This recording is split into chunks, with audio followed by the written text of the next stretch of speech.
자, 우리 기도하겠습니다. 주 하나님 아버지 감사합니다.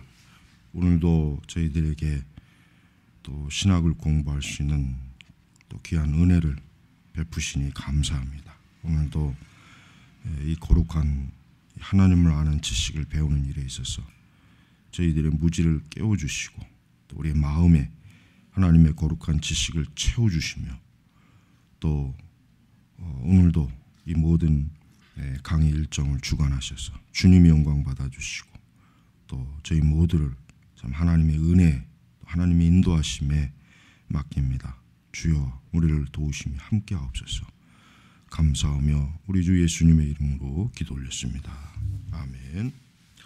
자, 오늘은 이제 64페이지 청교도와 국제 칼빈주의자 이제 그걸 보겠습니다. 청교도와 국제 칼빈주의자.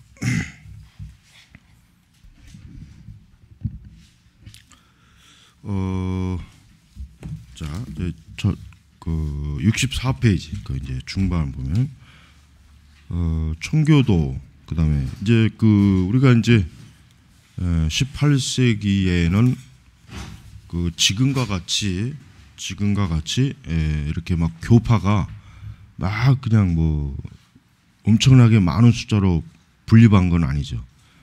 그러니까 그때는 사실 이 신앙의 정체성을 사실은 규정하는 게 굉장히 쉬웠어요. 그러나 지금은 신앙의 정체성을 규정하는 게 굉장히 어려워요. 왜냐하면 지금은 참 희한한 게 뭐냐면은 이제 우리가 이제 가장 쉬운 예로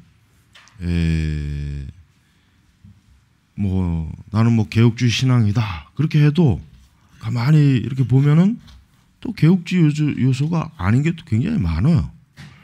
그래서 그런 걸 볼 때 참 이게 이해할 수 없는 거예요. 그다음에 뭐 또 뭐 은사주의자다 뭐 또 이렇게 얘기하는 사람들 중에 또 한편에 또 보수적인 신앙을 갖고 있는 사람도 꽤 많이 있고 그래서 참 지금 어려웠지만 그러나 이제 적어도 18세기 적어도 종교개혁 이후에 뭐 그래도 한 200년 뭐 한 그 이내에서는 그래도 그렇게 크게 막 그냥 혼돈된 그러한 시대는 아니었어요. 그러나 이제 뭐 그때도 이제 뭐 이제 다양하게 이제 뭐 분파가 이루어지긴 했죠. 왕성하게 이제 특히 이제 영국과 미국을 중심으로 해서 이제 활발하게 이제 그 뭐 각성 운동이 일어나면서 이제 초교파적인 그런 현상들도 일어나다 보니까 이제 신앙이 막 섞이는 거예요.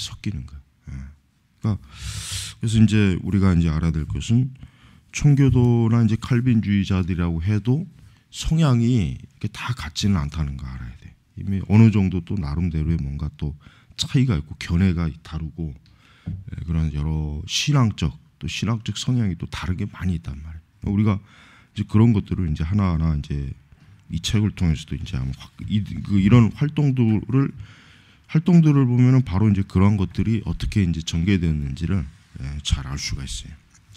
자, 그래서 이제 책으로 들어가면은 자, 18세기의 복음주의자들은 특별히 구원하시는 그리스도에 대한 설교와 이게 복음이죠. 이게 청교도들이 잉글랜드 국교회를 오염시킨다고 여기는 단지 형식적인 뿐인 신앙에 대한 의도적인 반대가 필요하다는 열렬한 설교를 통하여 잉글랜드 청교도 운동의 특징이었던 여러 주제를 발전시켰다. 청교도 운동은 교회와 사회, 자기 정화. 그러니까 이 청교도는 지난 시간에도 얘기했죠. 전포괄적인 그 기독교 신앙 운동이에요. 청교도들은 하여튼 정치도 그래서 청교도들이 이제 왕에게 계속 요구한 게 국교회를 더 개혁하자. 국교에 남아 있는 그 가톨릭적인 잔재들, 그 고교회적인 그 잔재들을 없애버리고 더 개혁하자. 이게 청교도들이 그 왕에게 요구했던 것이고 또 대중적으로는 그 당시에 사람들에게 더 죽은 형식적이고 의식적인 신앙이 아니라 살아있는 복음을 통해서 그리스도와 더 깊이 교제하고 참 주님의 그 의를, 특별히 그리스도의 의, 속죄, 구원, 은혜에 대한 그 확고한 믿음을 갖고 이제 신앙생활하도록 그렇게 이제 청교도들은 강력하게 이제 주장했습니다. 그래서 65페이지 아래로 저 상반, 청교도는 경건서적들을 엄청나게 많이 쏟아냈죠. 그렇죠. 청교도들의 가장 큰 특징이라면 경건서적이에요. 청교도들은 강단에서의 사역보다는 내가 볼 때는 이제 그 청교도들의 그 사역의 영향은 강단보다는 책이 더 강하지 않나 생각이 돼요. 물론 저들의 강단 사역도 굉장히 강해요. 강하지만 매추 헨리를 비롯해서 그들의 그 주석, 그다음에 경건서적, 설교집 이런 것들이 청교도를 그 강력하게 유지시켜주는 아주 굉장히 중요한 요소가 된 거예요. 물론 강단 사역도 마찬가지였고, 그러나 이제 오늘날 우리가 청교도를 공부할 때 실제적으로 청교도를 알 수 있는 가장 거의 유일하고 가장 중요한 요소는 그들의 저작을 통해서 알 수 있는 것들. 그래서 이제 그런 책들이 이제 서구에서도 영국이나 이런 미국에서도 20세기 중반에서야 이제 이게 막 다시금 알려지고 다시금 그리스도인들에게 청교도로 돌아가자. 우리가 청교도의 신학과 신앙을 좀 배우자. 그걸 통해서 우리가 지금 시대에 그러니까 이 20세기 중반의 교회 그 여러 타락을 이겨내자, 극복하자. 이런 것들을 주장하고 이제 그런 것들에 대한 대안이 바로 청교도들이에요. 대안이. 그래서 우리가 지금 사실은 우리 한국 같은 경우는 이 청교도에 대한 사실은 엄밀한 이해는 사실은 없다고 봐야 돼요. 물론 이제 과거에 비해서 책이 또 많이 번역이 됐고 또 청교도에 대해서 인식을 전혀 없는 게 아닌데, 그러나 사실 우리 한국교회 전체 그에 비하면은 내가 볼 때는 청교도 개혁주의 말하는 사람들은 1%도 안 돼요. 1%도 안 돼. 1%도 안 돼. 1%도. 그다음에 청교도 개혁주의를 정말 추종하는 정말 그런 그러니까 평신도, 쉽게 얘기해서 평신도들도 역시 내가 볼 때는 극히 적어요. 지금 청교도 개혁주의라고 해서 이제 막 교회가 있어서 다닌다고 하지만 그 사람들 대부분 청교도에 대해서 그렇게 실제적으로 잘 알거나 그렇지 않아요. 그러니까 지금 이제 사실은 그래서 이제 이게 이제 문제가 돼요. 그래서 우리나라 교회도 이 청교도 자체를 더 많이 소개하고 또 청교도를 바르게 이해시킬 수 있는 그런 신학자들이나 목회자들이 많이 나와야 돼요. 그래야 이제 일반 신자들에게도 시끄럽게 문을 닫아야 되겠다. 그래서 그런 신자들에게 이게 영향이 퍼지는데, 이게 지금 뭐가 문제냐면은 우리 한국에 처음에 이제 청교도나 이런 것들을 소개한 사람들이 사실은 흐지부지했어요. 그 활동이 흐지부지하고 더 여기에 아주 집중적으로 매달리지 않고 또 거기에 일부 이제 약삭한 아주 약삭빠른 목회자들은 청교도라고 하는 이름을 가지고 어떤 또 하나의 자기 목회 어떤 그 요소로 잡아서 그냥 자기 그저 목회나 키우는 그런 사람들이 있을 뿐이지 진짜 청교도를 제대로 알리는 그런 사람은 사실 거의 없다고 봐야 돼요. 그러니까 우리가 이제 이 부분은 앞으로 많이 좀 고민을 해야 돼. 왜냐하면 이런 것들이 그냥 잠깐 그냥 그러니까 여타의 다른 그 복음주의 내에 이런 그런 어떤 잠깐의 그 유행했던 그런 것처럼 내가 볼 때도 청교도도 지금 그런 것이 아닌가. 난 지금 그런 생각을 해요. 난 솔직히 그런 생각이 들어. 그리고 아까 얘기한 것처럼 한국교회 전체에서 그 차지하는 그 비율은 1%도 안 돼요. 그러니까 쉽게 얘기하면 어떻게 보면 우리끼리 안에 청교도를 말한 그 사람들 안에서나 막 뭐라고 떠드는 거지. 바깥에 그 외에 뭐 교파나 그 다른 신학을 추구하는 사람들은 관심도 없어요. 일단 청교도 딱 들으면 그거 뭐 옛날 뭐 몇백 년 전 그냥 그렇게만 알지. 그게 뭐 오늘날 뭐 어쨌냐 그게 뭐 지금 뭐 그거 가지고 지금 뭘 하자 뭘 어떻게 하겠냐 이런 반응이에요. 이런 말. 그러니까 우리가 좀 더 이런 현실을 바로 알아야 돼. 이런 현실을 바로 알아야지. 마치 뭐 꼭 온 대한민국 교회가 무슨 개혁주의 청교도이냐 그렇게 망상을 가지면 안 된단 말이에요. 항상 현실을 직시해야 돼요. 응? 그래서 우리끼리 안에서나 뭐 이렇게 하지 뭐 바깥에 나가면은 뭐 별로 인식도 없어요. 그러니까 좀 더 우리 청교도들이 이렇게 경건서적을 많이 쏟아낸 이유가 뭐냐면은 이런 책들을 통해서 그러니까 그 당시는 이제 뭐 오늘날처럼 뭐 무슨 이런 정보 매체 이런 게 없으니까 이 사람들이 생각한 게 뭐예요? 좀 더 이런 것들을 확산시킬 수 있는 유일한 방법이 책이거든. 그러니까 그래서 그들이 설교하고 그 설교를 다시 책으로 옮기고 또 특별한 신앙의 주제를 가지고 책을 써서 계속 그 책을 배포하는 거예요. 계속. 그래서 그 책을 읽고 사람들이 이 어떤 정말 온전한 신앙, 진정한 복음적 신앙을 알게 하는 게 이게 청교도들이 한 주요 활동이었단 말이에요. 그러니까 사실 이제 우리나라 기독교 출판사도 지금 사실 뭐 청교도 책들을 아주 권위 있는 무게 있는 책들을 꾸준하게 이렇게 내놓은 출판사가 좀 몇 개가 더 있어야 되는데 사실은 뭐 별로 없어요. 뭐 최근에 하나 있지만은 점점 그 주제가 넓혀져 뭐 세속적 주제로 자꾸 쓰잘데없는 책을 내더라고 보니까 청교도 책만 꾸준하게 내야 되는데 쓰잘데없는 책을 그 주제로 해가지고 또 책을 최근에 하나 이렇게 내었는데 나는 그게 그게 아니라고 생각해. 그거는 책을 꾸준하게 좀 하나의 주제를 가지고 좀 계속 내야 되는데 우리나라 출판사들은 잡식이에요. 잡식. 이것도 내고 저것도 내고 이것도 내고 그러니까 출판사들이 오래 못 가요. 그리고 변질되고 그러니까 어떤 하나의 주제가 있으면 그 주제만 가지고 쭉 그러니까 외국 출판사들이 그렇잖아요. 은사주의면 은사주의 책들을 쭉 내고 그다음에 뭐 세대주의면 세대주의 쭉 가톨릭 비판하는 어떤 그런 책들은 출판사들은 그것만 쭉 내고 개혁주의는 좀 그래야 되는데 이게 뭐 우리나라는 뭐 출판사들이 뭐 같은 출판사가 완전히 서로 다른 성향의 책을 뭐 내고 있으니까 이렇게 헷갈리는 거예요. 독자들이. 이 출판사의 성향이 뭐냐 이거지. 모르는 거지 뭐. 그냥 책 팔아서 돈 벌려는 거지. 다른 유익적이 없어요. 그러니까 그만큼 참 앞으로 이제 우리 밴드에서도 하여튼 지금은 아직 뭐 책을 좀 더 재정적인 여력이 그렇지만은 하여튼 꾸준하게 하여튼 책을 낼 준비는 언제든 하고 있고 또 앞으로 이제 그렇게 할 겁니다.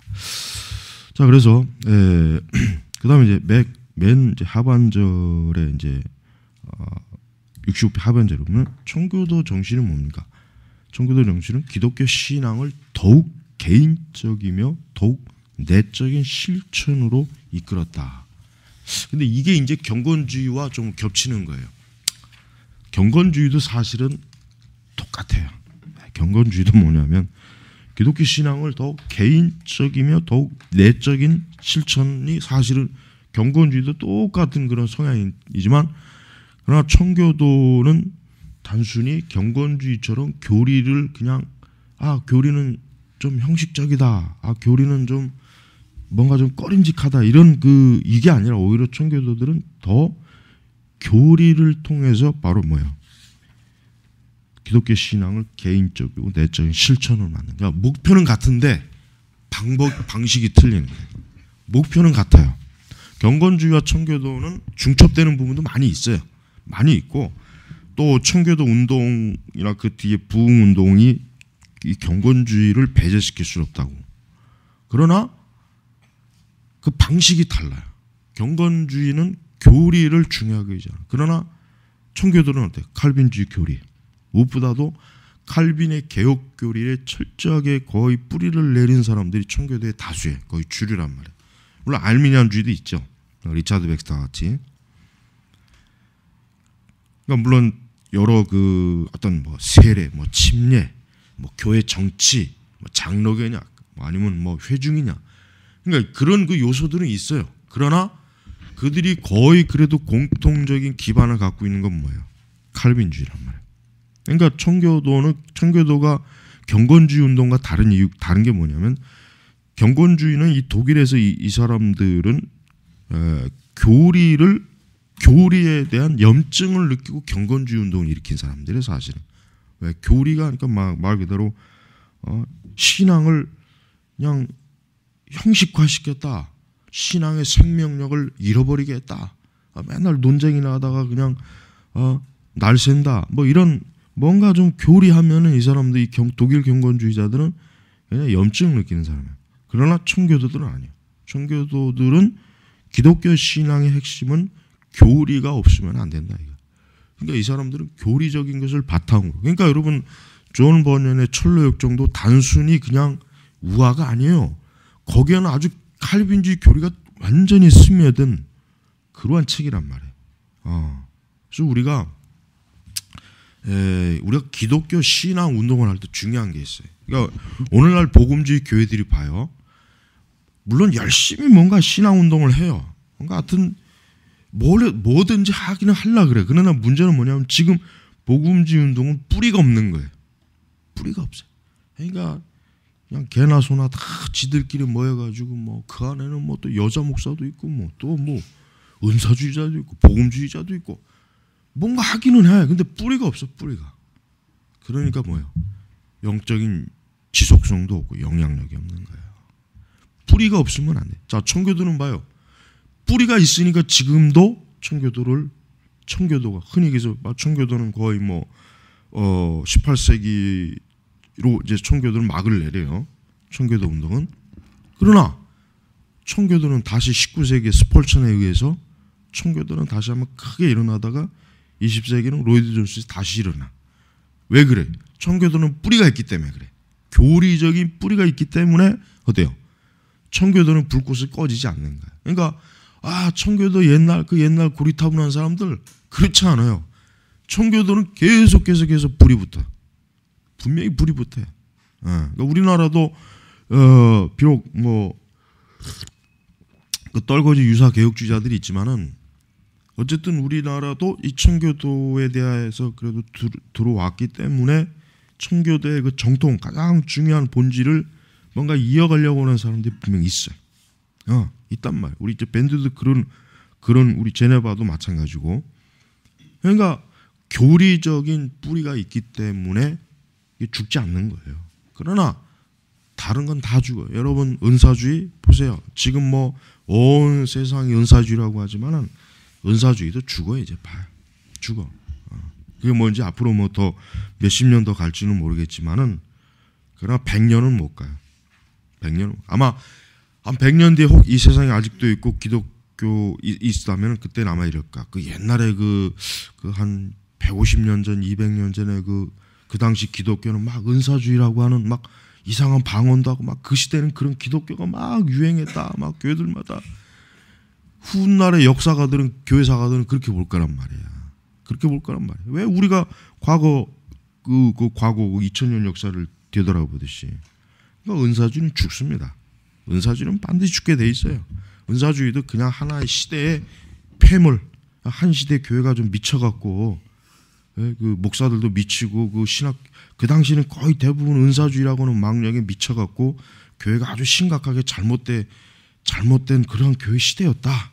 그 시대는 은사주의를 안 받아들이는 이 목회도 힘들고 뭐 어쩌고 저쩌고 뭐 교회사가들이 틀림없이 100년 뒤에는 회고할 거예요. 분명합니다.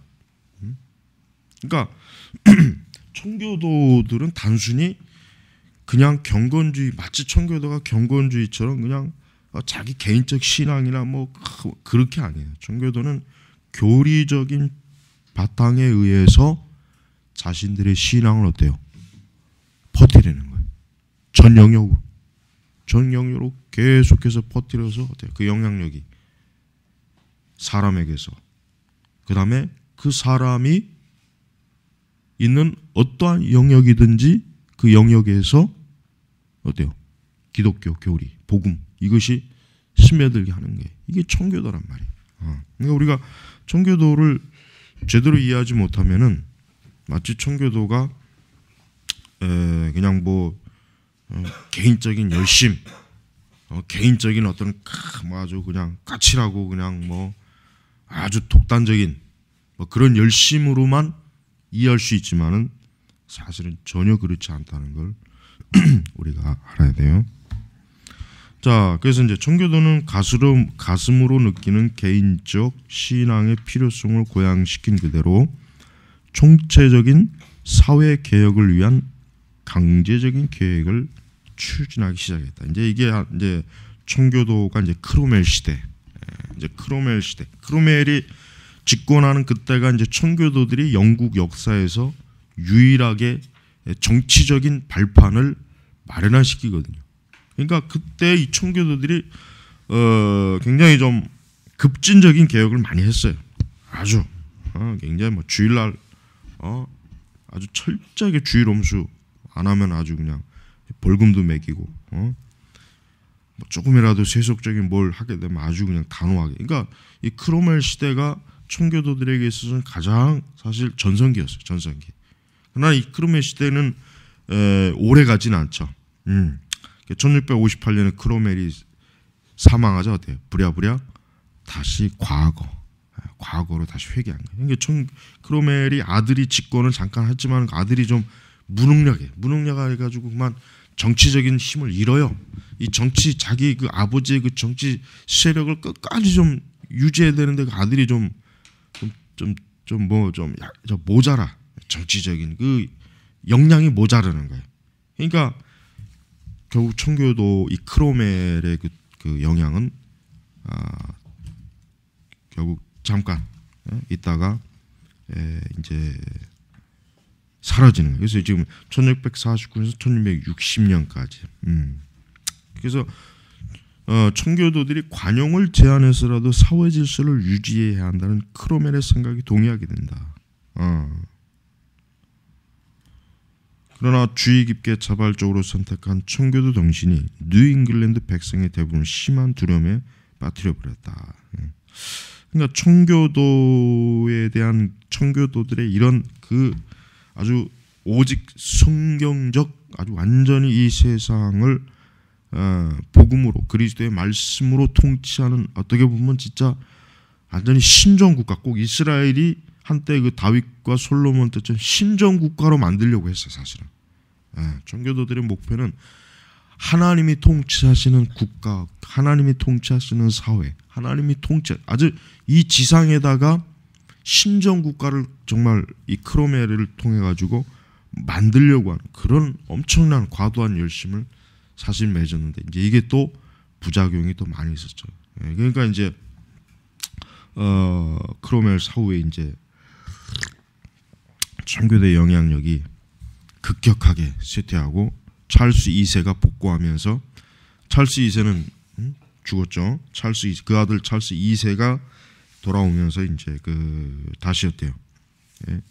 영국 교회는 이 영국 국교의 중심으로 다시금 또 재편되는 거예요. 그래서 그러면서 이제 오히려 이제 비국교도 역시 또 청교도에 대한 새로운 박해가 돌입이 되는 거예요. 찰스 2세가 이제 청교도 아주 싫어했거든요. 그러니까 만약에 이제 크로멜이 더 오래 살아서 더 참 그 영향력을 더 크게 지속했더라면 청교도의 역사는 더 길었을 거예요. 더 길었고 더 그 뿌리는 굉장히 깊었을 거라고 하는 분명히 그렇게 이제 우리가 단정할 수 있습니다. 그러나 이제 찰스 2세가 들어오면서 어때요? 찰스 이제는 군주 제도가 다시 복귀한 거예요. 그러니까 군주 제도가 복귀함으로 말미암아 청교도들의 이제 그 영향은 급속하게 쇠퇴하는 것입니다. 청교도들은 군주, 즉 왕이라도 하나님 말씀에 어때요? 복종해야 한다. 왕이라도 하나님의 말씀에 위배되는 그러한 제도나 그러한 어떤 것을 하면 안 된다. 단호하게 그를 어때요? 그 권력을 제한해야 된다. 이게 청교도들이 뭐 굉장히 이렇게 나오는 사람들. 그러니까 왕들이 싫어한 거예요. 아주 싫어했죠 왕들이. 청교도들을 눈의 가시처럼 여겼다. 눈의 가시처럼. 그래서 이제 찰스 2세가 이제 아주 그 청교도에 아주 굉장히 좀 반감이 많은 왕이라 그런지 결국은 이제 그가 다시 왕정, 영국이 다시 왕정으로 복구했을 때 이 찰스 2세는 아주 그 청교도들을 많이 핍박해. 그때 이제 뭡니까? 그때 이제 더 급속하게 어때요? 뉴잉글랜드, 영국의 식민지인 미국으로 청교도들이 더 이제 많이 가게 되는 계기예요. 만약에 왕정이 돌아오지 않고 계속해서 크롬웰과 같은 또 이 청교도의 어떤 정치적인 영향을 잃지 않았다면은 미국으로 그렇게 청교도들이 많이 가진 않았을 것 같아. 왜? 근본적으로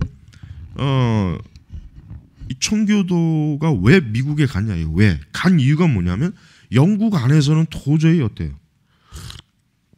자기들의 그 신앙적, 그다음에 자기들의 그 신정 정치적인 것을 이루지 못하니까 거기 있으면 계속 그냥 핍박받고 불이익을 당하니까 안 되겠다. 우리가 이렇게 여기 있다가는 우리의 이런 신앙과 우리의 이런 어떤 신정 정치적 이걸 이룰 수 없겠다. 그러니까 차라리 우리가 신대로 가자. 그래서 이제 1620년대부터 이제 서서히 가기 시작했단 말이에요. 근데 그게 이제 더 급속하게 진행되게 바로 이제 찰스 2세가 왕정 복구되고 난 다음에 어때요? 이제 더 이상 이제 청교도들이 이제 더 이상 다시 돌이킬 수 없겠구나. 그런 이제 판단 때문에 이제 뉴잉글랜드 쪽으로 많이 가게 된 거예요. 그래서 청교도들이 뉴잉글랜드에서 바라봤던 게 뭡니까? 역시 이 청교도들은 이 신대륙에 가서 그들이 사실은 소망했던 게 뭐냐면 역시 아주 더 이상 국가의 간섭을 받지 않는 신앙. 더 이상 왕이건 뭐건 간에 우리가 하나님을 믿고 싶은 대로 믿을 수 있는 자유, 그 신앙의 자유를 여기서는 우리가 갖자. 이게 청교도들이 미국에 가서 가장 큰 소망을 가진 거예요. 그러니까 더 이상 왕들이니 국가니 이들에 의해서 신앙이 제한받는 것을 이 사람들이 이제 아주 단호하게 이제 거부한 거예요. 그래서 이제 1630년대부터 매사추세츠, 코네티컷, 뉴헤이븐, 그러니까 여기가 아주 미국 그 동부, 오늘날에도 미국의 그 동부의 아주 핵심, 또 대학도 그렇죠.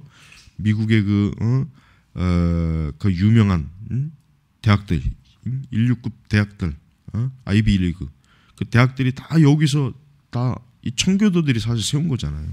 그리고 조나단 에드워즈도 그렇고. 그래서 이제 뉴 잉글랜드에서 청교도 통치 헤게모니는 잉글랜드보다 더 오래 지속된다. 그래요. 뉴 잉글랜드에서는 이 청교도들이 굉장히 아주 강력했어요. 이 뉴 잉글랜드에서는 이 청교도들의 이 영향력이, 이 주도권이 그 사회 전반적으로 아주 강력하게 해서 그때는 이제 로마 카톨릭 감히 거기 발을 들어놓지 못해요. 감히. 그 외에 이제 국교회, 그다음에 또 하여튼 영국에 있을 때 그 청교도들을 핍박했던 세력들이 영향을 미치지 못하게 단호하게 청교도들이 어떻게 딱 블록을 친단 말이에요. 그래서 이는 청교도 지도자들이 어때요? 포괄적인 기독교적인 사회 구조를 유지하고자. 그렇죠. 제가 아까 얘기했죠. 포괄적인. 그러니까 청교도들은 교회에서나 학교에서나 또 재판장에서나 감옥에서나 들에서 어리석은 청교도들은 뭐예요? 그곳에 하나님의 영광, 복음, 이 성경, 이 원칙에 의해서 어때요? 유지되고 이 원칙에 의해서 그 사회가 질서가 어때요? 형성이 되는 것을 원한 것이에요. 그래서 교회 멤버십의 자격 요건에서 회심에 대한 초창기 스트레스를 완화시키려고 노력했기 때문이다. 이게 교회 멤버십, 그러니까 교인 자격이라고 하는 게 이게 청교도들의 교인 자격이 우리가 이제 에드워즈의 전기문을 읽어보면 알겠지만은 이 청교도들은 이 교인 자격이 곧 뭐예요? 그 사회에서 특히 남자들은 투표권을 행사할 수 있는 자격이 주어진 거예요. 교회 정식 교회인이 아니면 그 사회에서는 어때요? 지도자도 될 수 없고 어떤 그 사회에서 어떤 좀 영향력 있는 자리 그런 또 어떤 그러니까 오늘날 얘기하면은 교인 자격이 없으면 취직도 못하는 거고 학교 선생도 못하는 거고 판사도 못 되는 거고 뭐 이제 경찰도 못 되는 거고 군인도 그러니까 교인 자격이 없으면 이 지도층이 될 수 없는 거예요. 그런데 이게 이제 나중에 이제 점점 이제 그 시간이 가면서 이제 청교도가 아닌 그런 유럽의 사람들이 이제 들어오잖아요. 이민으로. 그러니까 어때요? 그 사회가 점점 좀 느슨해지는 거예요. 청교도들이 애초에 그 구상했던 그 신정 사회, 신정 정치가 자꾸 이게 느슨해지니까 이제 교회도 어때요? 지금 멤버십 자격을 자꾸 이제 좀 느슨하게 이제 그리고 나중에 가다 보면 이제 뭐 세례 자격도 성찬 자격도 자꾸 느슨하게 되는 거 아니에요. 이제 그게 에드워즈 시대 굉장히 그 문제도 많았고 에드워즈가 결국 그런 문제 때문에 이제 자기 목회 사역을 이제 중단하게 되는 큰 위기를 겪겠죠. 자, 1662년 중도 언약은 일종의 타협. 그렇죠. 중도 언약. 아주 유명한 거 이게 중도 언약 이 용어는 아주 유명하죠. 언약은 구원의 열쇠로서 하나님의 은혜 언약이 필요하다는 가르침을 살렸으며 그러한 은혜를 경험한 사람만이 성례에 참여할 수 있다고 규정했다. 그러나 한편으로 대부분의 어린이를 중도 언약의 참여자로 포함시켜 사회적 포용성을 발휘했다. 그러니까 이 중도 언약이라고 하는 게 뭐냐면은 확실하게 이 복음의 은혜를 나타내지 못하는 사람들을 어떻게 보면 구제하기 위한 거예요.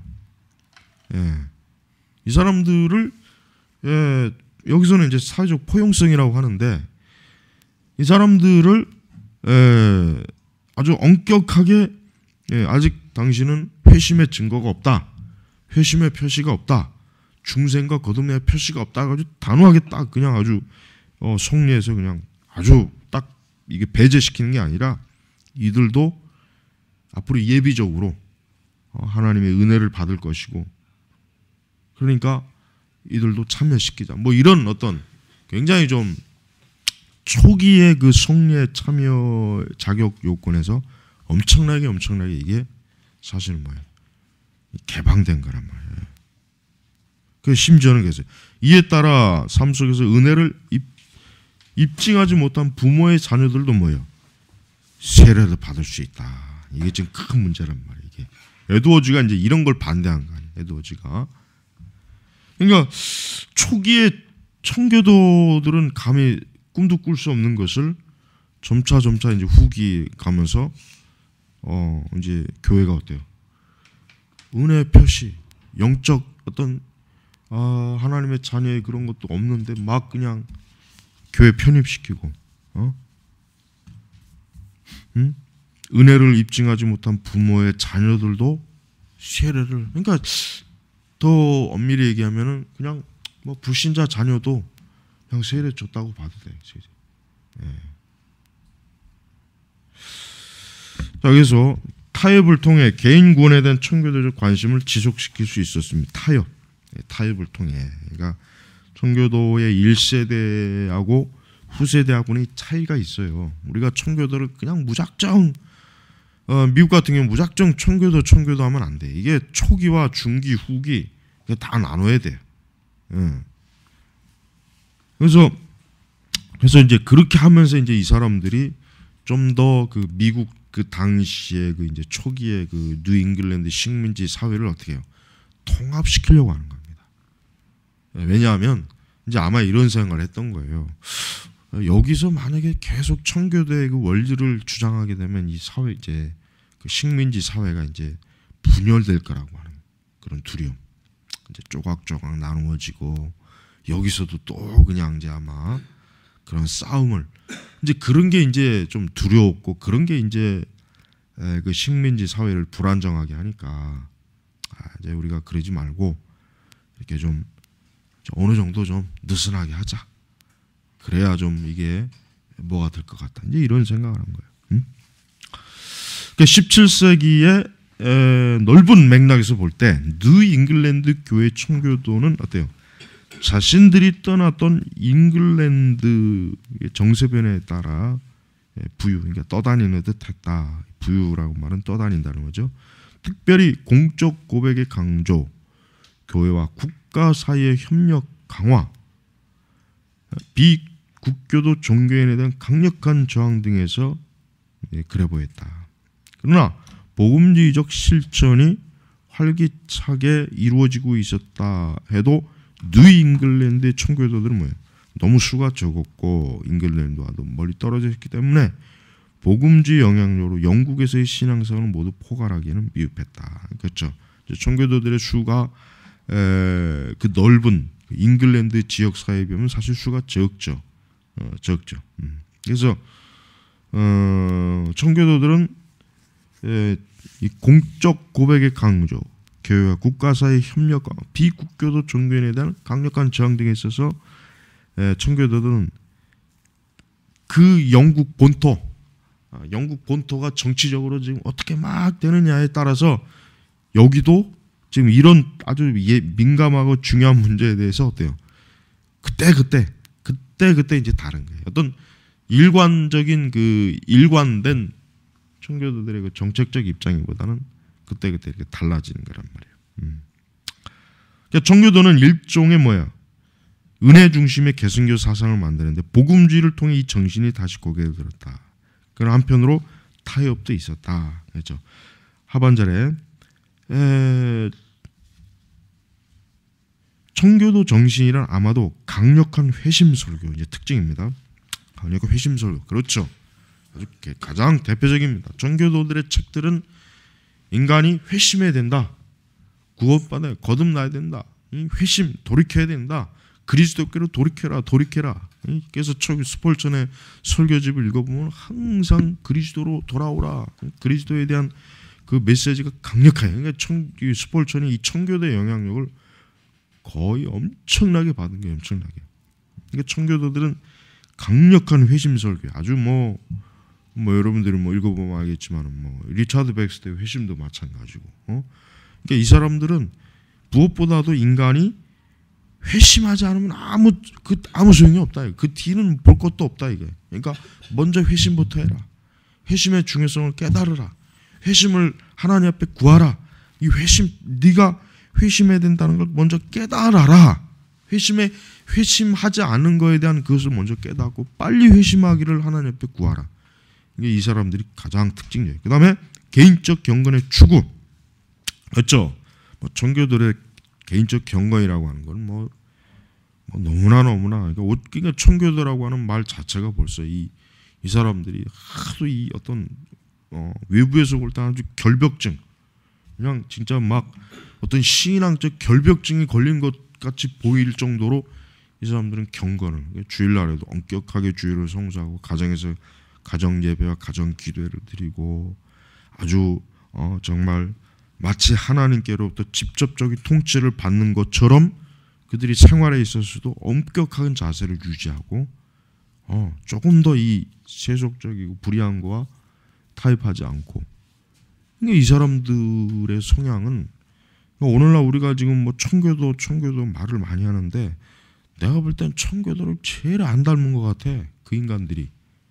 내가 페이스북에서 보면은 청교도를 전혀 닮지도 않은 인간들이 자꾸 청교도들을 떠드는 거 보면은 내가 이 사람들이 청교도들을 액세서리 하나의 장식품을 아는구나.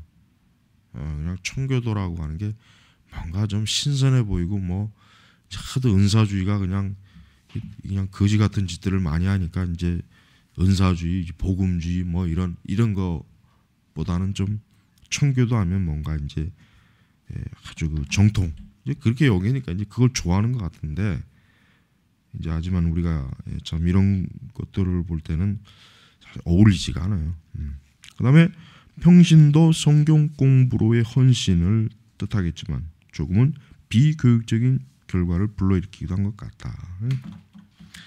그래서 이 청교도들의 이 강력한 이 참 신앙적 이 운동이라고 하는 것은 굉장히 참 특이한 그래서 청교도들이 굉장히 특이한 사람들이에요 사실은 어떻게 보면. 그래서 열광주의는 특히 하급계 몇몇 이제 특징 열광주의는 특히 하급계층의 사람들은 자기 귀로 하나님의 음성을 듣는 채했다. 벌써 이때에도 그냥 이 열광주의자들 그러니까 고전적 은사주의자들 오순절주의자들이 이때도 있었어요. 그러니까 하나님의 음성을 이 열광주의자들이 항상 또 문제였거든. 이 열광주의자들은 막 꼭 히스테리성 그러니까 아마 이 사람들은 오늘날의 순복음하고 똑같은 거예요.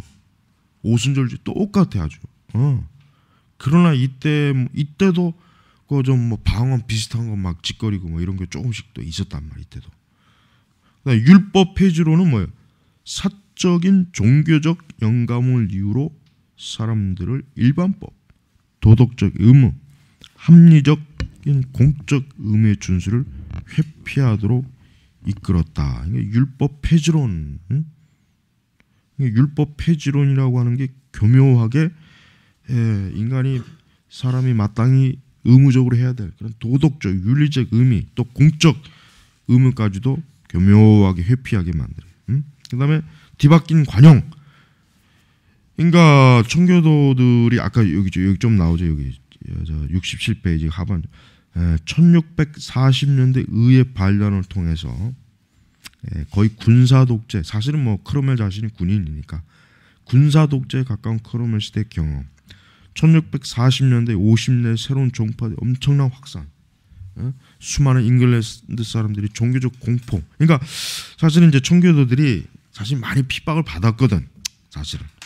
근데 이제 크로멜 시대 오히려 이제 바뀐 거야. 이제 크로멜 시대는 오히려 이제 청교도들이 이제 막 그동안 이제 청교도들을 괴롭혔던 사람들을 이제 근데 이제 우리가 이제 청교도들에 대해서 알아야 돼. 청교도들은 그래도 굉장히 관용적이었어요. 자기들이 핍박을 받은 만큼 핍박하지는 않았어요. 뭐 또 더더군다나 카톨릭과 같이 뭐 종교 재판 같은 그 미친 짓 같은 전혀 청교도도 안 했단 말이에요. 그러니까 청교도를 지나치게 이 크로멜 시대 뭐 청교도들이 너무 뭐 그랬다라고 주장하는 그 글들은 신뢰할 수가 없는 거예요. 오히려 청교도들은 절대 그렇게 막 마구제 극히 일부만 그랬을 뿐이지 절대 그렇지 않았어요. 자, 우리 잠깐 쉬고.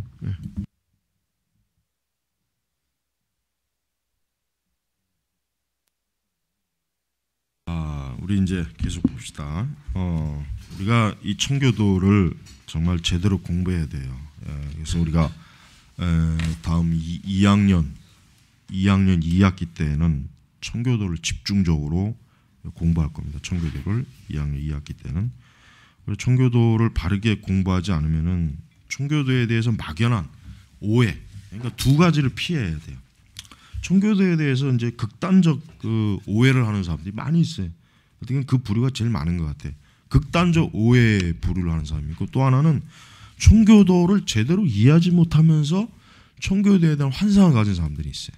이 두 극단을 피해야 돼. 이 두 극단을 피해야 청교도가 무엇인지를 아는 것이지 그냥 막연히 이제 청교도에 대한 무조건적인 반감을 가진 것도 문제지만 청교도에 대한 막연한 그 환상 근데 뭘 좀 제대로 알고서 환상을 가지고 모르는데 이제 그런 것도 아닌 거는 아주 그것도 큰 그 해를 준다는 걸 우리가 알아야 돼요. 그래서 지금 그 이제 이 시대에 이제 청교도들을 보면은 이제 계속 68페이지 넘어가면은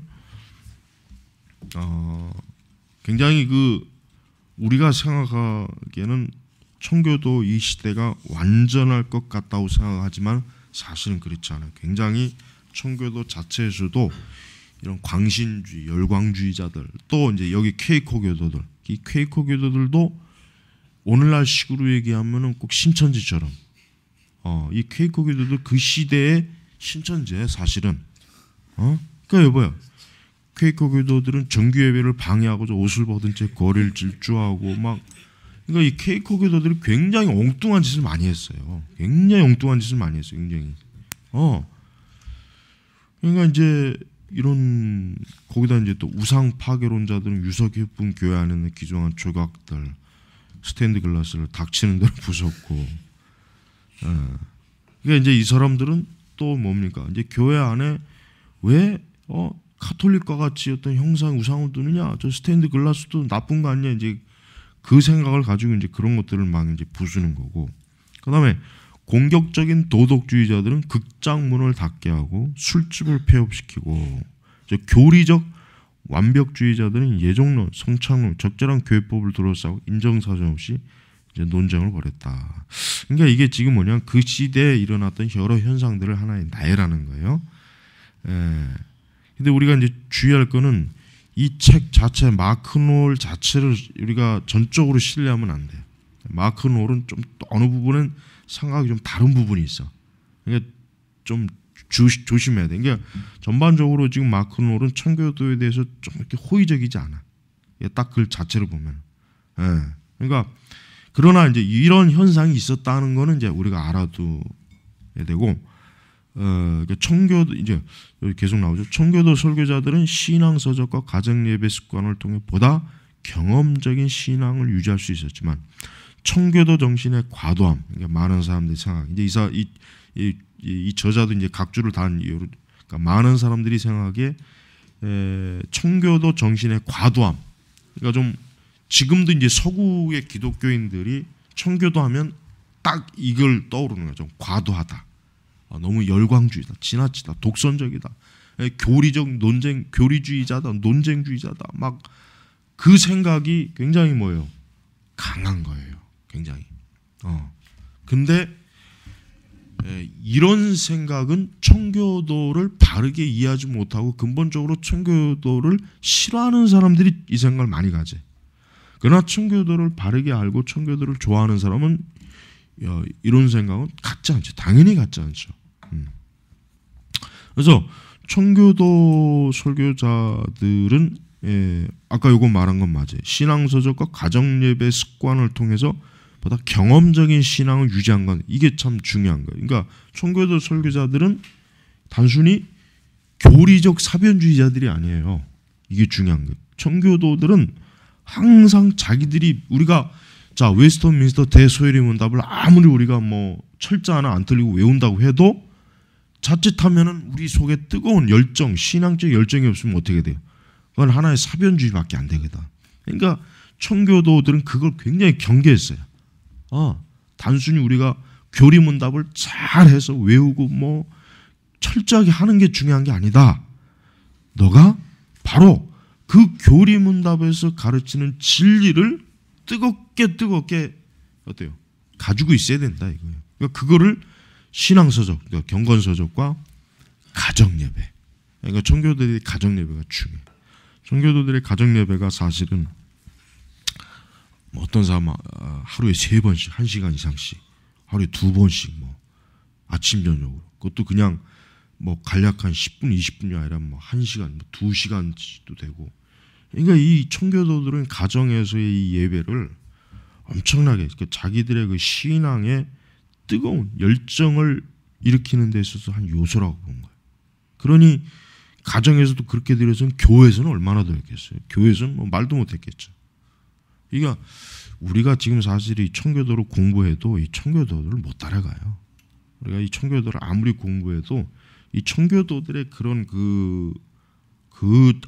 정말 그 신앙과 그 열정이라고 하는 것은 감히 못 따라가. 흉내도 사실 내기가 어려워. 자, 그래서 이제 많은 사람들이 미래 복음주의 운동 또한 열광주의, 율법 폐지주의, 거만한 불관용, 사회의 전반적인 무질서와 연루된 신앙이 아닌가 의심합니다. 그러니까 청교도들에 대해서 오해하는 사람들이 이제 이러한 앞으로 저 사람들이 저렇게 계속 주도권을 잡고 있으면은 이거 앞으로 이거 아주 이상한 세상이 되는 거 아니냐, 막 이제 이런 식으로 의심을 받은 거예요. 의심을. 그러나 사실은 이런 의심은 전혀 근거가 없는 거. 오히려 청교도의 영향력이 쇠퇴하니까 오히려 더 사회가 무질서하고 더 아주 이상한 세상이 돼버렸지. 예? 청교도들이 그 참 청교도들이 주도권을 잡을 때가 더 정상적인 세상이었단 말이에요. 자, 그래서 1660년대부터 1730년대까지 잉글랜드에는 공격적인 가순 중심의 종교가 난 게 사회적 지적 결과에 대한 불안감이 있어요. 이 때문에 복음지 운동이 대규모 군중을 모집하기란 사실상 불가능에 가까웠다. 그럼에도 청교도의 중요한 인물들은 영국과 북미에서 복음주의 강조점을 생동감 있게 만드는 데 성공했다. 그렇죠. 그렇습니다.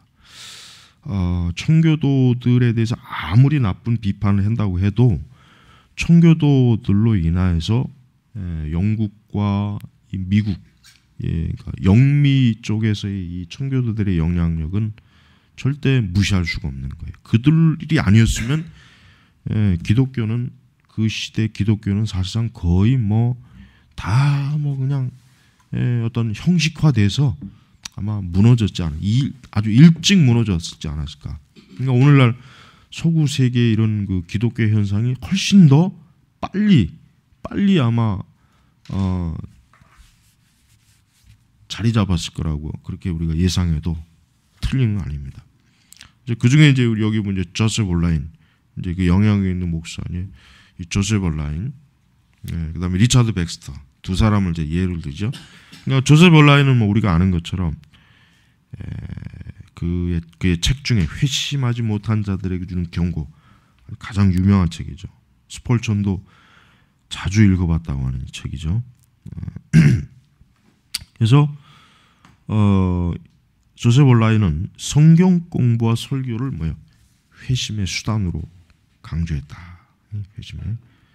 그래서 조셉 올라인은 아주 강력한 어떤 청교도 그 정통의 그 아주 진수를 보여주는 장로교 목사로 우리가 나타낼 수가 있어요.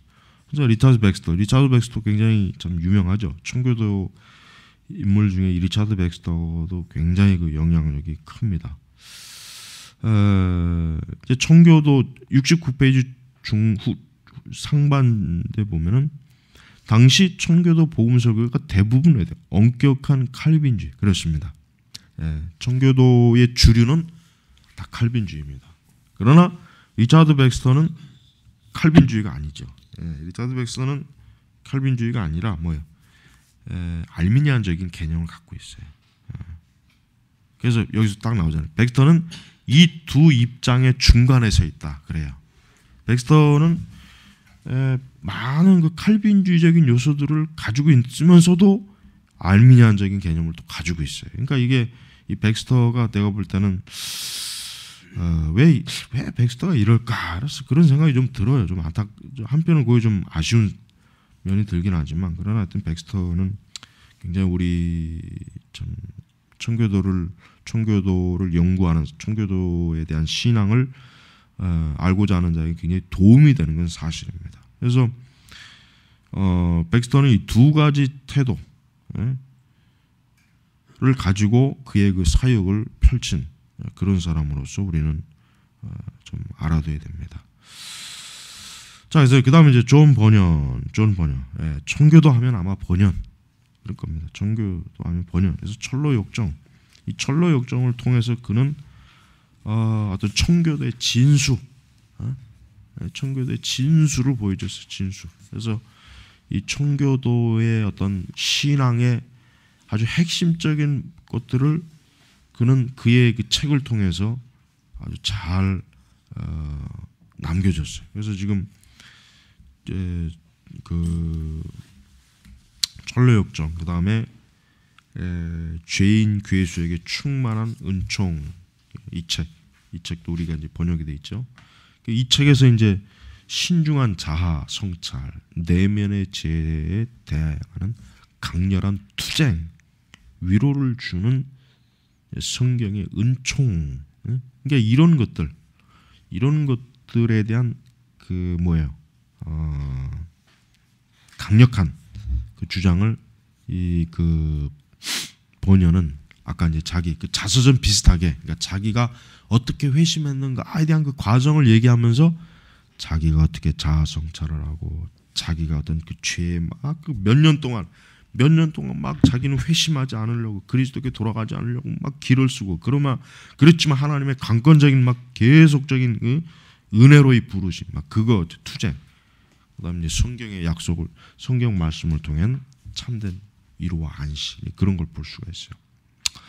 그래서 그러나 이제 여기서도 꼭 이제 나오는 게 뭐냐면은 그러니까 청교도 저작을 통해 살아남은 주제를 보면 18세기 복음주의 발흥은 청교도 정신이 완전한 사회운동으로 부활했다고 할 수 없지만 초창기 영적 주제가 복원되었다는 증거다. 그러니까 결국은 이제 우리가 이제 후대에 보면 알겠지만은 이제 이 책뿐만 아니라 이제 우리가 이 책 시리즈 전체를 이제 보면 알겠지만은 이 청교도의 영향력은 사라지지가 않습니다. 절대 사라지지가 않아요. 계속해서 지속적으로. 그러니까 우리는 청교도가 죽었다라고 하면 안 돼요. 청교도의 영향력은 여전히 살아 있어요. 그러니까 이제 그다음에 이제 청교도의 이제 가장 하나의 지금 70페이지 상반절이 이제 살렘 만해 재판. 이게 아주 청교도를 가장 같은 뭐라 그럴까? 지금도 청교도를 가장 좀 해괴망측한 사이코 뭔가 좀 아주 극단적 과격주의자로 대표적으로 꼽는 사건이 이 살렘 만해 사건이에요. 그래서 지금 이 사건은 원래 이제 그 어떻게 이제 단초가 된 거냐면 어떤 그 소녀들이 그러니까 뉴 잉글랜드 지역에 어떤 소녀들이 막 갑자기 어떤 막 발작을 일으키는 거예요. 근데 그 발작을 막 일으키는 그것을 이제 원인을 파헤치다가 이제 이 사람들이 무슨 결론을 얻었냐면 이건 마녀다. 마녀가 이 소녀들을 이렇게 이상하게 했다. 해가지고 이제 그 과정이 이 바로 살렘 마녀 재판을 이끌면서 이제 1692년 미국 매사추세츠 식민지 살렘 빌리에서 행한 재판이에요. 그래서 이 총독의 명령으로 특별 재판부가 만들었는데 185명이 감옥에 갇히고 19명이 교수형을 나오고 모두 25명이 목숨을 잃은 거예요. 그러니까 이게 두고 역사가들이 청교도들의 그 아주 극단적 근본주의적인 아주 그들의 그 신앙의 아주 어떤 해악성을 드러내는 표본이다 모본이다 막 그냥 이걸 가지고 이제 많이 이제 어떤 예로 삼아요. 지금도 그래요. 지금도. 그래서 여러분 이제 우리가 이런 그러면 이제 살렘 마녀 재판 같은 경우를 우리가 어떻게 봐야 되느냐? 어떻게 봐야 되는가? 과연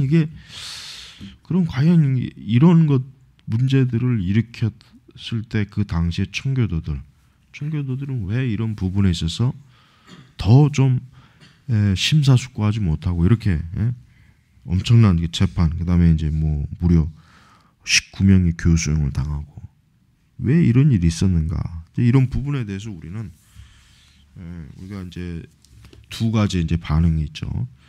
청교도에 대한 그 굉장히 많은 비판적, 청교도의 신앙이 잘못되었다, 극단적이다, 열광주의에 빠졌다. 그들도 똑같이 어떤 그 카톨릭과 같이 어떤 마녀 재판식으로 몰아붙여 갖고 자신들의 그 신앙에 맞지 않으면 관용을 베풀지 않고 이런 식으로 막 뭐 했다. 뭐 이제 그렇게 하는 쪽이 있고, 또 한편은 이제 청교도를 옹호하는 사람들은 이거는 청교도들이 주관한 것이 아니라 그 당시 그 시대 전반적인 분위기, 그 시대 전반적인 지금 뭐 총독이라고 했지만 어떤 그 당시 그 정부, 그 지역의 통치 관리들이 주도한 것이다. 이거를 청교도들이 주도했다고 이렇게 밀어붙이지 말아라. 그 당시 식민지는 사회적 안정이 중요하거든요. 사회적 안정이 중요하니까 관리들은 어떤 사회적인 불안을 일으키는 요소들이 있을 때 강하게 대처하는 그런 요소가 있었던 것인데, 그것을 마치 청교도들이 마치 주도해서 저지른 것처럼 왜 청교도에게 그걸 책임을 전가하느냐, 이렇게 또 청교도를 옹호하는 이런 비판 세력들이 있어요.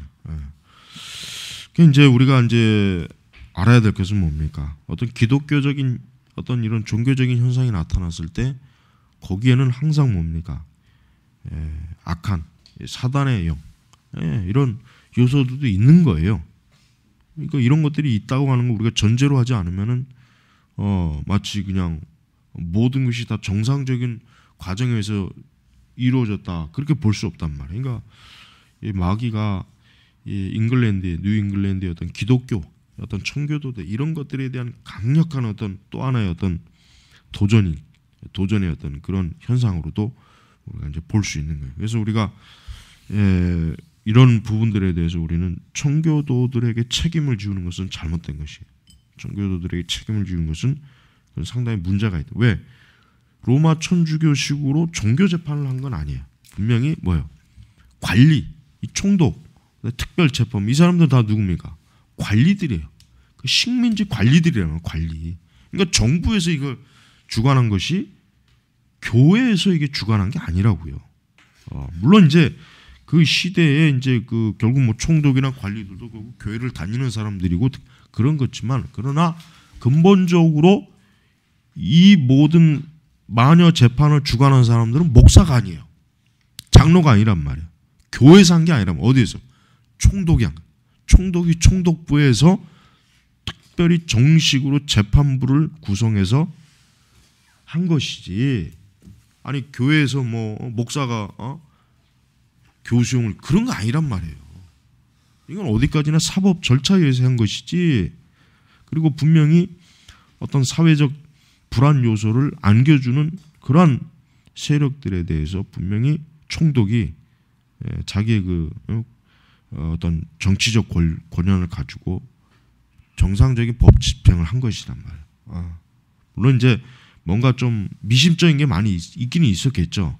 그러나 이건 어디까지나 그때의 관리들이 판단해서 결정한 것이기 때문에 이거는 청교도들에게 물을 수 있는 게 아니라 그 시대 그 관리들에게 물어야 되는 거예요. 근데 이거를 왜 자꾸 청교도가 마치 꼭 주도해가지고 일으켰다는 식으로 그렇게 이제 막 여론을 하는 거는, 그거는 굉장히 잘못된 거란 말입니다. 자, 이제 유명한 이 코튼 마터, 그 가장 그 뉴 잉글랜드에서 가장 영향력 있고 권위가 있는 이 목회자이자 신학자인 이 코튼 마터는 10여 권의 책을 통해서 수많은 미래의 복음주의자들을 고무시킬 원칙을 반복적으로 강조했다. 그래서 이 원칙에는 뭡니까? 성령의 자비로운 사역을 여겨주는 회심, 그 다음에 모든 중생한 그리스도인이 타고난 권리인 고양된 성결함, 그 다음에 귀천을 막론하고 강권된 복음주의, 그 다음에 이 세상에서의 하나님의 사역을 완수하는 성령의 도구로 높은 평가를 받는 자발적인 교제. 코튼 마터는 다른 그 청교도들의 그 대중성 있는 작품처럼 그렇게 널리 퍼지진 않았지만, 그러나 코튼 마터는 뉴 잉글랜드에서는 굉장히 많은 영향을 끼친 사람이에요. 그래서 코튼 마터 같은 이런 사람들이 그 당시 뉴 잉글랜드의 청교도 사회, 그 교회, 그들의 신앙을 아주 강력하게 어때요? 딱 중심을 잡아준 사람이 이 코튼 마터 같은 사람이에요. 자, 이제 계속해서 이제 71페이지로 넘어가면은 이제 스코틀랜드. 이 스코틀랜드는 엄밀히 얘기하면은 아주 장로교 체제를 가장 잘 정확하게, 그 다음에 칼빈주의 장로교 체제를 가장 정상적이고 정확하게 가지고 있는 데가 이 스코틀랜드예요. 그래서 스코틀랜드는 굉장히 그 뭡니까, 이 국가 전체적으로 그 나오죠. 스코틀랜드 지도자들은 국가 교회적인 전제 그리고 교리적 정통에 있어서 높은 수준을 지니고 있었다. 그렇습니다. 이 스코틀랜드는 아주 그 일관된 그다음에 일관된 체제 통해서 어때요? 교리적 정통. 여기서 교리적 정통이라고 하는 장로교 체제예요. 결국 뭡니까? 칼빈주의입니다. 그래서 그런 기준이 굉장히 높았어요. 그래가지고 이제 여기서 보면 이제 토마스 보스턴의 인간의 사중적 상태와 관련된 주제. 이게 지금 이게 이제 번역이 돼서 이제 지금 이게 지금 어디서 번역이 되고 있는데 이게 참 빨리 나왔으면 좋겠어요. 그 토마스 보스턴의 그 인간의 사중적 상태에 대한 그 아주 권위 있는 그 책, 또 그의 설교, 인간의 본성의 4가지 상태. 그다음에 이 보스턴 같은 사람은 회심의 초자연적인 성격, 성령의 능력, 성결한 삶, 또 회심 이런 것들을 통해서 그 당대의 그 아주 휘필드, 에드워즈, 웨슬리를 포함한 이 복음주의 운동의 여러 지도자들이 이 보스턴의 이런 책을 읽고서 자기의 설교와 신학 그 저작에 굉장히 많은 참여를 한 거예요. 그다음에 이제 현대 신학의 정수 1718년에 이런 책들. 그러니까 스코틀랜드는 어때요? 굉장히 교리적으로 탄탄한 아주 탄탄한 그러한 그 영국에 비해서 또 뭐 뉴잉글랜드의 식민주의에 비해서 이 스코틀랜드는 존 낙스 이후로 어때요? 존 낙스가 칼빈주의 장로교 체제를 도입한 이후로 아주 견고하고 확고한 체제를 유지했어요. 그러나 이제 이게 19세기쯤에 와서는 이제 흔들렸죠. 19세기. 지금은 뭐 이제 스코틀랜드가 뭐 이제 거의 뭐 장로교라고 해도 거의 뭐 와해된 상태죠. 그냥 그 과거의 그 영광에 비하면 정말 너무 희미하죠. 그래서 지금 여기서 보면은 이 보스턴 같은 사람이 현대신학 정수 이 책의 주장에서 다음과 같은 걸 주장하죠. 일반적으로 중생한 기독교 신자는 구원의 믿음에 대한 참된 확신을 지닌다는 것이 17세기 중반 청교도의 당연한 표준이었다. 그러니까 17세기 중반의 청교도들은 중생한 기독교 신자는 구원의 믿음에 대한 참된 확신을 지닌다. 이게. 그러니까 확신의 문제, 확신의. 그러니까 확신이 분명히 있다는 것을 17세기 중반의 청교도들은 당연하게 그 표준적으로 알았어요. 그런데 지금은 이 사실이 스코틀랜드 국교의 지도자들을 곤란하게 만든다. 왜냐? 확신에 대한 강조야말로 통상적인 율법적 관례를 무시하는 율법 폐지론을 파생케 한다는 두려움을 지도자들이 지니고 있다는 것이죠. 그러니까 그러니까 중생한 신자가 확신이 없을 수도 있는데, 근데 꼭 확신을 지녀야 한다는 것은 이게 좀 스코틀랜드의 지도자들이 볼 때는 굉장히 좀 그 예민한 문제로 이제 다가갔던 거예요. 이거는 뭐 이제 우리가 이제 웨스터민스터 관점에서 보면은 확신이 없어도 그리스도인일 수 있거든요. 확신이 없어도. 그러나 이제 우리가 좀 더 그 확신이 없는 그러나 신앙이 좋은 신앙은 또 아니에요. 확신이 없는 신앙을 좋은 신앙이라고 하기는 또 어렵단 말이에요. 그래서 우리가 이런 부분에 있어서 우리는 좀 더 이거는 뭐 이제 좀 더 우리가 교리 지금 이 시간보다는 좀 더 교리를 배우는 시간을 좀 더 다뤄야 할 문제이겠지만은 이런 부분에 있어서 이제 좀 어느 정도 이견이 있었다는 것을 우리가 알아야 되고, 자 보스턴 일파는 중반에 은혜적 언약 해석, 은혜적 언약 해석 이게 뭐냐? 뉘우친 인류에 대한 하나님의 칭계 허용은 전적으로 그리스도 안에 있는 그분의 자비에 의존한다. 그러니까 이 보스턴 일파는 은혜적 언약을 수용했다. 후대 복음주의자들은 이 사건을 스코틀랜드 국교의 신학적 연약함에 드러난 신호이자 보스턴과 동료들이 복음을 수호한 용감한 행동으로 평가했다. 그러니까 잉글랜드 및 미국의 이제 청교도주의 개인적 측면과 영적 측면과 아울러 스코틀랜드의 칼빈주의 장로교 내부의 깊은 개인적 경건 흐름 또한 복음주의 대각성에 이르는 도생의 중요한 중간 기제 역할을 했다. 이 보스턴 일파가 지금 아까 말한 은혜 언약 해석이라고 하는 거. 자, 그러니까 뉘우친 인류에 대한 하나님의 친교 허용은 전적으로 그리스도 안에 있는 그분의 자비에 의존한다.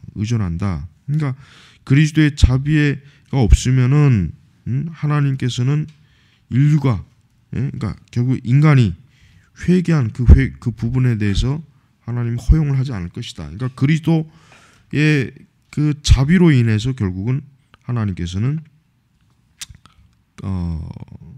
그러니까 하나님은 죄인들에 대한 하나님의 허용하심을 이제 보여준다. 이제 이렇게 얘기할 수 있는 거예요.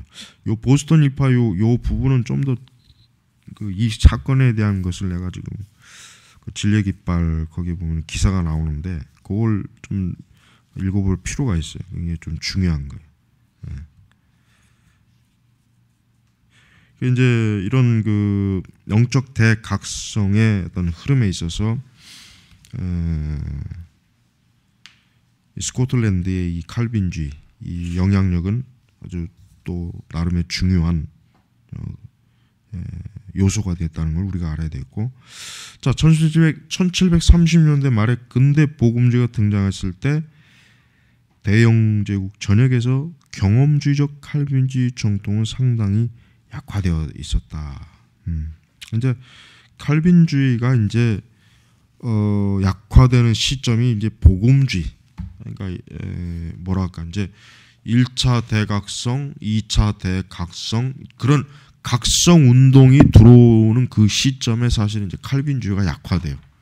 그러면서 그 시점에 이제 복음주의가 이제 새롭게 뭐라 그럴까 칼빈주의를 대체하는 하나의 중요한 영향력이 됐어요. 그러니까 이 복음주의라고 하는 게 이 책 자체가 뭐예요? 복음주의 발흥이죠. 이 복음주의라고 하는 게 그 뿌리는 결국 종교개혁주의자들의 유산이에요. 그리고 좀 더 구체적으로 얘기하면 칼빈주의예요. 복음주의의 뿌리는 칼빈주의예요. 칼빈주의. 그러니까 오늘날 복음주의라고 하는 사람들 중에 칼빈주의를 싫어하고 비판하는 사람들은 뭐예요? 자기의 뿌리를 싫어하는 거예요, 사실은. 그 뿌리가 뭔지도 모르고, 그러니까 손자가 할아버지를 욕하는 거나 똑같은 거예요. 그러나 이제 1차, 2차 대각성 이후에 이제 복음주의가 전면에 대두하면서 칼빈주의가 약화돼요. 왜 그러냐? 이 각성 운동을 통해서 교리적인 교류가, 그러니까 교파적인 교류가 왕성해졌거든. 그러다 보니까 칼빈주의를 더 뚜렷하게 믿던 그 성향과 경향이 점점 그런 그 교류에 있어서 방해거리가 됐던 거예요. 그러니까 그런 복음 각성 운동을 통해서 들어온 많은 사람들이 또 칼빈주의에 대해서 또 잘 알지 못하고 칼빈주의를 또 선뜻 받아들이지 못하니까 점점 어때요? 칼빈주의가 좀 무뎌지는 거예요. 그래서 이렇게 이 칼빈주의자들이 전통이 약화되면서 점점 이 복음주의가 더 대세 그런 현상이 나타나고, 이 칼빈주의의 약화는 결국은 이 개혁주의의 그 쇠퇴가 조금씩 일어나게 되는 거예요. 그래서 거의 뭐 18세기, 19세기에서는 이제 개혁주의라고 하는 것이 사실은 굉장히 희미하게만 남아있지 뚜렷하게 남아있질 않아요. 자, 이번 시간은 이제 여기서 마치겠습니다.